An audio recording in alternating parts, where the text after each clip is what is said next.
अस्सलाम वालेकुम। आप लोगों ने देखा होगा अक्सर लोगों के दांत हिलना शुरू हो जाते हैं, उनकी जड़ें कमज़ोर हो जाती हैं। उसके लिए क्या करना है? उसके लिए ये करना है, आप लोगों ने सिमलो बूटी की जड़ की छाल, पान की जड़ और उन्नाब हम वज़न बराबर पीस लेना है। और पीसने के बाद क्या करना है, 2 ग्राम खाने के बाद दूध के साथ ले लेना है सुबह शाम।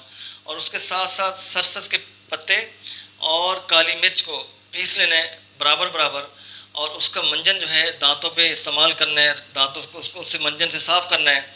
और उसके साथ साथ कच्चा अंडा 40 दिन तक दूध में फेंट के उसको डेली पिलाना है, एक दफ़ा। और उसके साथ साथ रात को जो है एक हर्ड चूस लेनी है। अगर ये अमल हम कुछ अर्सा करेंगे, जो दांत हिल रहे हैं दांतों का हिलना बंद हो जाएगा। और इससे आपके दांत मजबूत होंगे, दांतों में निखार आएगा, मसूड़े जो कमज़ोर हो चुके हैं वो मजबूत होंगे। तो इस नुस्खे को जारी रखिए, इसका इस्तेमाल कीजिए।